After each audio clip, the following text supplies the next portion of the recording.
Santiago de Chile con José Garrido, que es mi entrenador, que vives en Puerto Varas, Puerto Varas. 1100 kilómetros de acá. distancia. Pero el hombre anda en la región central del país porque viene a competir con los deportistas que entrenan en triatlón y vamos a aprovechar que está acá para revisar mi proceso de entrenamiento, la parte que le interesa a ustedes, el chisme.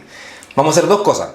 Vamos a ver cómo me tomó José hace 4 meses atrás y cómo estaba yo y cómo me ha hecho evolucionar hasta ahora. Y lo segundo que vamos a ver es algunas métricas que no aparecen tan fácil, que la mayoría de la gente no puede ver en sus relojes deportivos, pero que sí se pueden ver en la plataforma con la que él me planifica los entrenamientos y analiza los datos. Vamos con eso.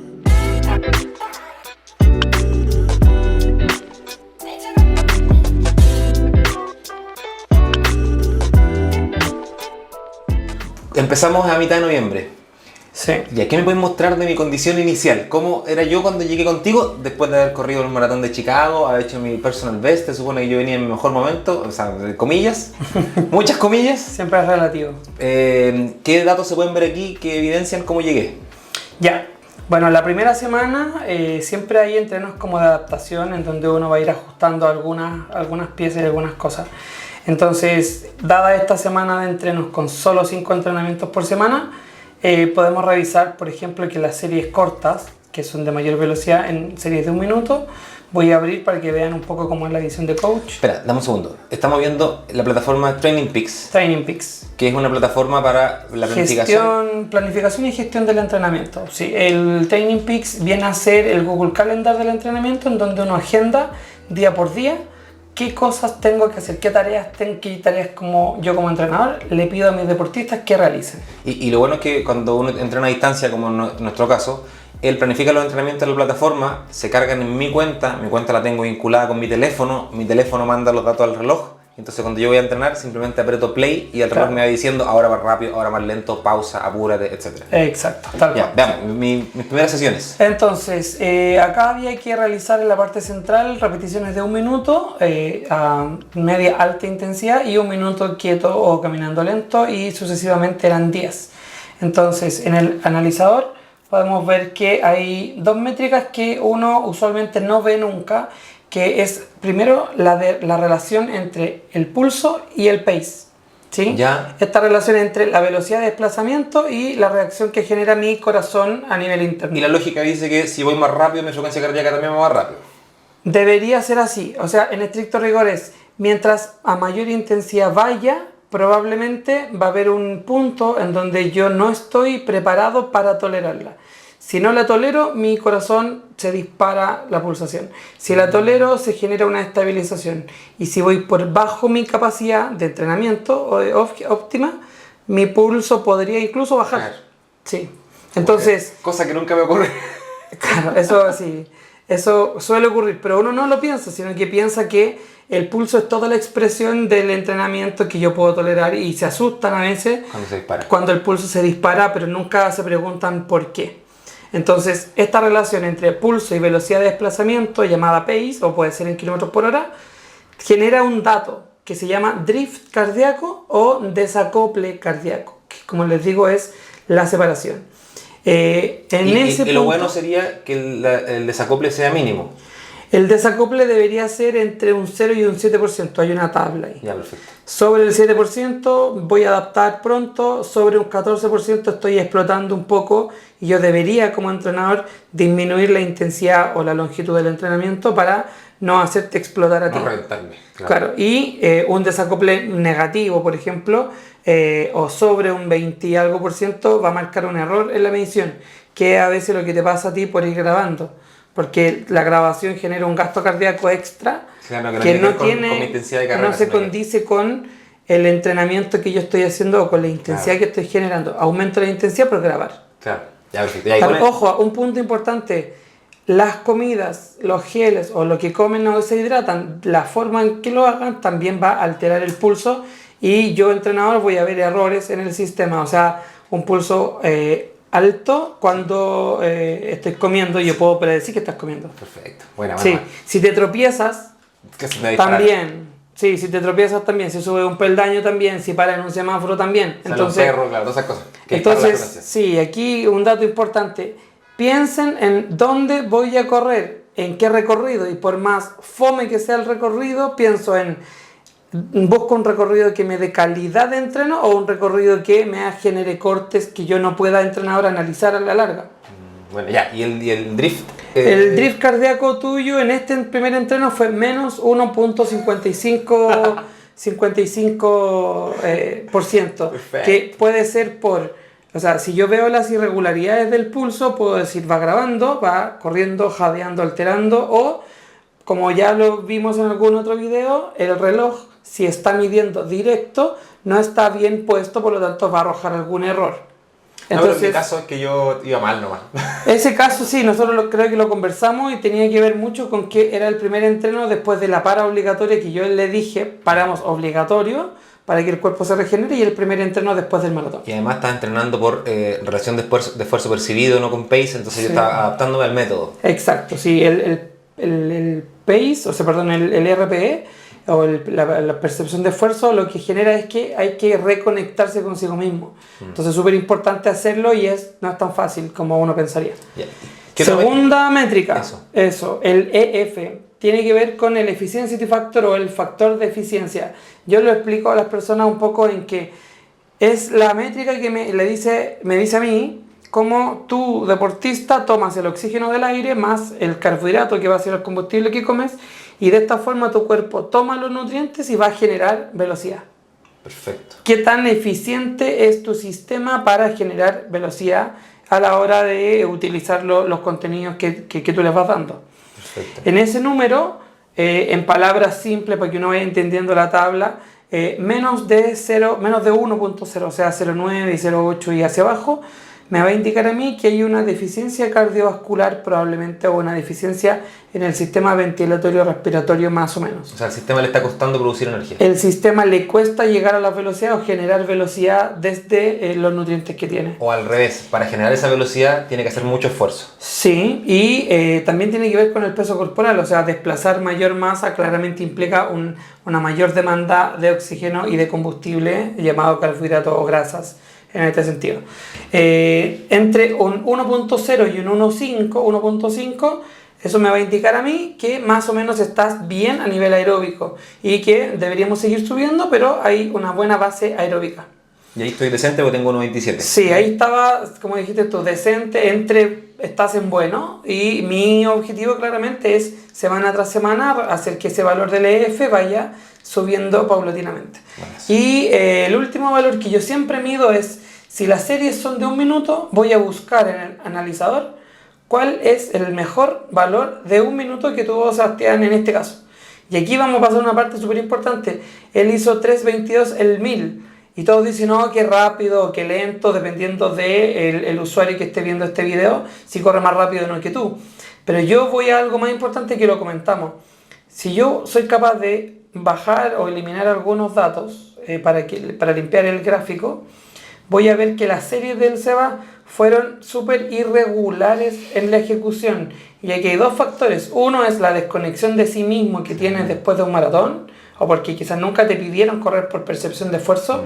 Y la segunda opción es por el terreno, porque Seba, en este caso, como dije anteriormente, no eligió el terreno óptimo para su entrenamiento. Por lo tanto, si tengo tanto desnivel, mi ritmo va a ser a mucho desnivel y mi pulsación va a ser perdón, el pulso está acá al otro lado, va a ser a mucha oscilación o mucha irregularidad, cosa que no debería generarse en un entreno de este tipo. Si lo quiero analizar, tengo que simplificar el análisis, no complejizarlo como lo que pasa acá. Claro, aquí se nota que mi corazón nunca fue capaz de seguirle la pista a la sesión de entrenamiento, entonces se subía, se bajaba, no lo logró nunca.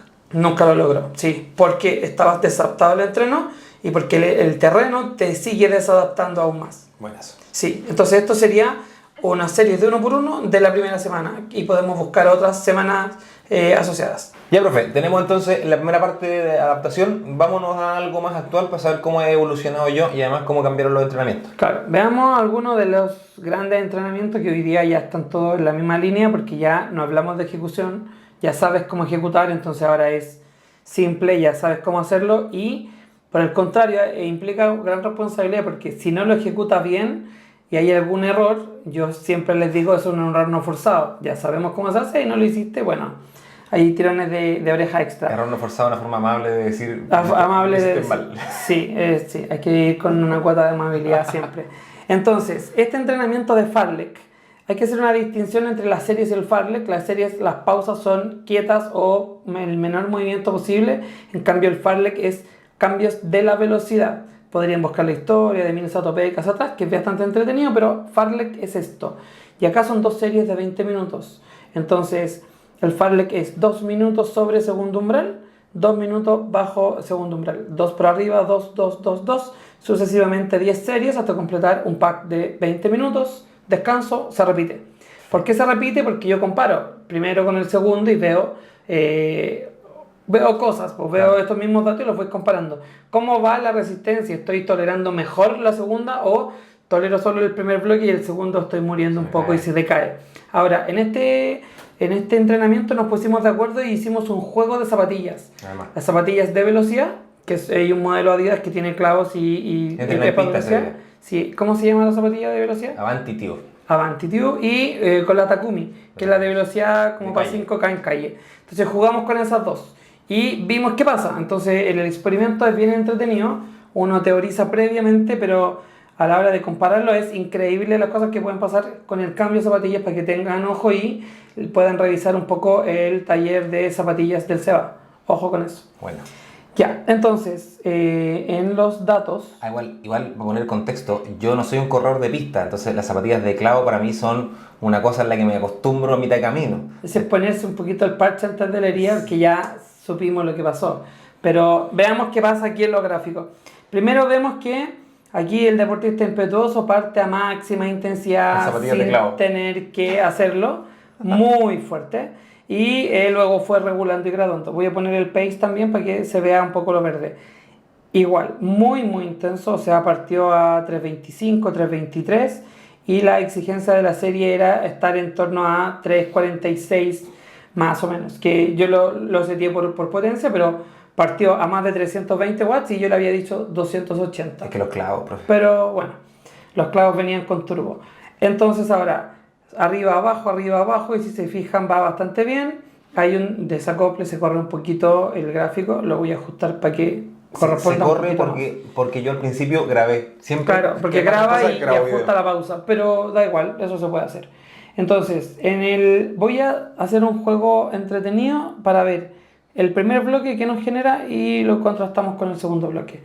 El primer bloque genera un desacople de 13.9%, con una EF de 1.73. 13.9, 1.7. Eso es el primer bloque. El segundo bloque, que hay más control, con otra zapatilla y con zapatillas de calle. Vamos a ver qué genera lo mismo. Dijimos 13.9 y 1.73. Ahora tenemos 1.21. Increíble, o sea, muchísimo mejor el pulso y lo voy a poner para que lo puedan contrastar. La primera serie versus la segunda serie, que es absolutamente distinto. Aquí claramente metió todo lo que le quedaba, que hay mucha benzina al final. Acá se gastó la benzina al inicio. Y un EF, recuerdan que era 1.73, ahora hay un EF del 2.0%. Soy un elite. Este es el mejor EF que ha tenido Seba en cualquier entrenamiento que haya tenido antes. Y aquí uno debería pensar, más que ser elite o no, el punto es... ¿qué diferencia hay entre estas dos zapatillas? Porque yo podría pensar que las zapatillas de velocidad, las zapatillas con clavos van a generar más velocidad. No necesariamente es así. Hay un factor de usabilidad que las personas no piensan. Y aquí es donde de nuevo hay que ver el video de zapatillas, porque si yo corro a 6 o 7 en el 1000, no necesariamente una zapatilla con placa, porque tenga placa, me va a hacer correr más rápido. Quizás sí, quizás no, quizás hay un porcentaje de lesiones, pero... mucha pinta y mucha onda, pero ¿qué me sirve a mí para correr más rápido más que qué usan los demás? Las zapatillas exigen mucho del corredor. De hecho, pasa con las zapatillas de clavo, algo que pasa también con las zapatillas voladoras, que es que demandan de técnica de carrera con apoyo de medio pie o antepié. El talón no existe en las zapatillas de clavo. Por lo tanto, yo me vi obligado a forzar mucho la musculatura y de hecho sentí que el primer bloque de Farlek terminé con los gastrocnemios como palo. Entonces el segundo bloque, de hecho yo podría haberlo hecho mucho mejor si hubiese hecho los dos bloques con zapatillas de calle en vez de haber hecho el primer bloque con zapatillas de clavo. Técnicamente me exigió una técnica que yo no tengo. Sí, tal cual. Hay un factor de usabilidad. Y el ejercicio muy entretenido para mí, para los que nos gustan los números, que a ustedes quizás les pueden gustar o no, pero fíjense lo que puede pasar.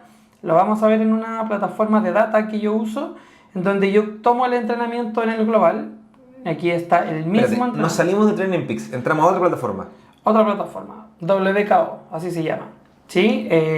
Toma todos los entrenamientos que hace Seba o todos mis deportistas y procesa los datos y los desagrupa unos de otros. ¿Sí? Entonces acá está el mismo entrenamiento, aquí están las mismas pausas, hay otra visual, pero es el mismo, exacto, todo igual, el mismo entrenamiento. Entonces yo tomé, igual que el ejercicio anterior, bloque 1 y bloque 2 y comparo muchos datos entre sí. Entonces en el bloque 1 lo tomo y ahora voy a tomar el bloque 2 y en la hoja de resúmenes que está aquí abajo, aquí abajito seleccionada, podemos ver que los tiempos son similares, hay un tema de el cursor a la hora de tomarlo más menos, pero en términos de tiempo son lo mismo, hay una diferencia menor. Pero fíjense la distancia que recorre en ambos bloques. En ambos recorrió en 20 minutos 4,8 kilómetros, ¿sí? Exactamente igual.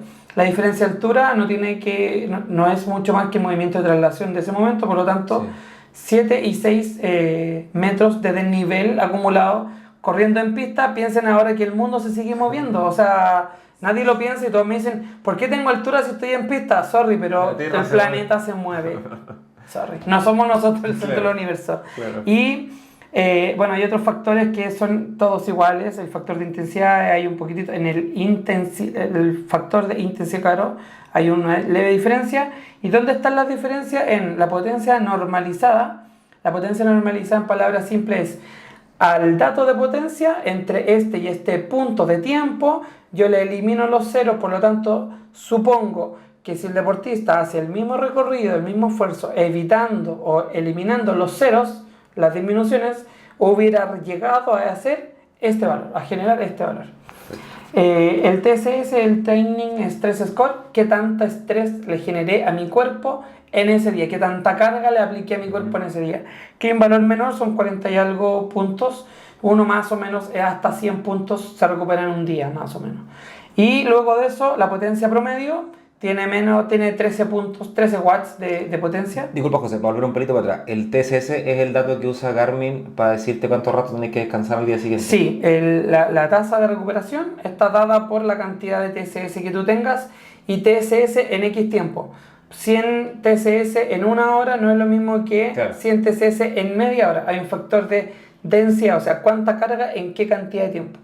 Y por eso a veces a la gente que usa Garmin les aparece, tienes que recuperarte 72 horas. Y no sé qué pasó, me rompí. Sobreentrenado o desentrenado, cuando es un entreno más tranquilo, pero hay que entender que Garmin funciona con algoritmos y con otras métricas, otros formatos que se van probando entreno tras entreno con las personas. Perfecto. Ahora, de aquí empiezan a pasar cosas muy entretenidas para mí, en donde la potencia promedio tiene 13 watts de diferencia, que es menor en términos de velocidad, pero la cadencia es casi igual, o sea, 90-91 es perfecto, la distancia ya vimos que era perfecta, y ahora viene algo muy loco, que es la velocidad de Seba, obviamente se hizo en el mismo tiempo, la misma distancia, la velocidad es igual, 14.2 km por hora, que equivale a 4.12 minutos por kilómetro, ¿sí? Es lo mismo.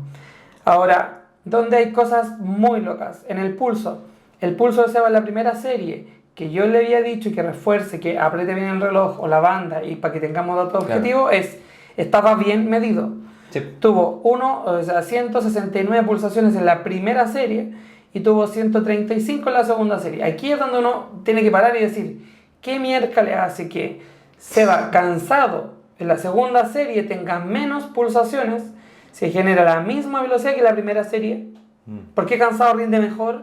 Ya. O también lo que ya deberían estar pensando es porque en la primera serie, con zapatillas más rápidas, más rígidas, con clavos, con más ayuda, pero con menos técnica, con más ímpetu, genera la misma velocidad, no recorre más, pero a mucho más gasto.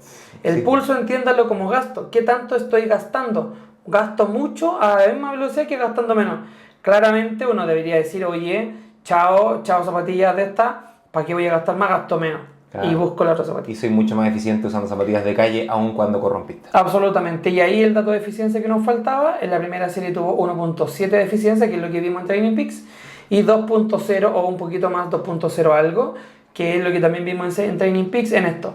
Entonces aquí es donde ustedes deberían pensar, si corro con X zapatilla, una serie, bueno, por favor atrévense un poquito y prueben con la otra cuando les queden 3 semanas para la carrera. No es la zapatilla que a ti te gusta o la que tú quieres, o es la de Kipchoge, sorry. Es la zapatilla que a ti te hace rendir más y te hace avanzar más. Y cerrado. Bueno. Grande maestro. Ya, dejemos hasta aquí el análisis de datos. Muchas gracias por dejarme en evidencia como un deportista desordenado, pero que le pone ganas. Es humano. Eso. Es humano. Sí, vamos a hacer más de este tipo de contenido. Vamos a revisar métricas que no siempre están disponibles para todo el mundo porque nos sirve mucho para entender cómo entrenar mejor o qué es lo que nos está pasando en el cuerpo. Pero dejemos hasta aquí y otro día seguimos viendo más métricas. Perfecto. Gracias, profe.